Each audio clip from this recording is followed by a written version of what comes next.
What's up, everybody? Doc Dog 1985. There's levels to this. Hey, listen to me.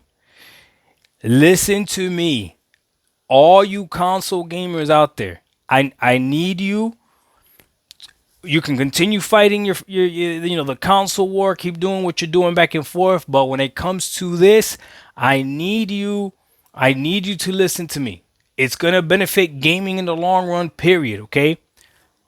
You control the next console generation and how long this console generation lasts. I would highly suggest that you make this console generation last as long as possible. Doc, we don't control that. We don't know when the PlayStation 5 is coming out, when the next Xbox is coming out. No, you don't control when it's coming out, but you do control when you buy it. And all you got to do is look at the power of the PS4. Sony made games the beginning of this generation, even though Jim Ryan said we believe in generations, for the PlayStation 4 because of how big that install base was. Okay. A lot of these huge AAA companies continue to make games for the PS4 and the Xbox One because they saw how large that install base was. Okay.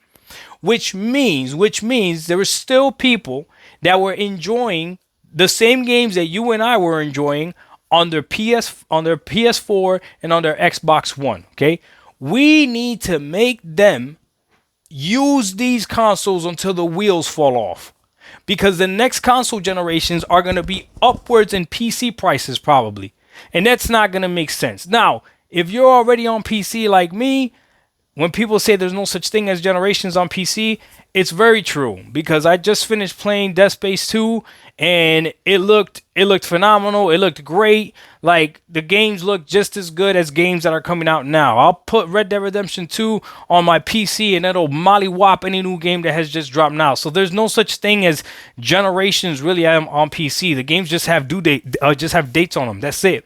But there's no real generations, right? For console gamers though, eventually there'll be games that won't come out for the PS4, games that won't come out for the Xbox One.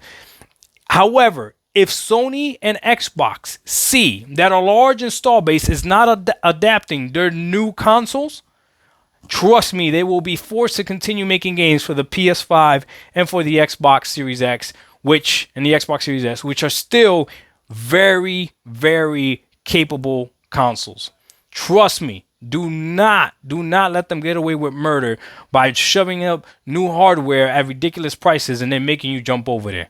That would just be my suggestion to all the console gamers out there. Doc Dog 1985, there's levels to this. Think about it. If you were an early adopter of the Xbox Series X or the PS5, you saw how many games were still going to the last platform. That you were like, why are we still supporting the last platform? Right? But at that point, it made sense to upgrade to a PS5 or Xbox Series X. They weren't as expensive as they are now. This next generation of console is not going to make sense. We out. Peace.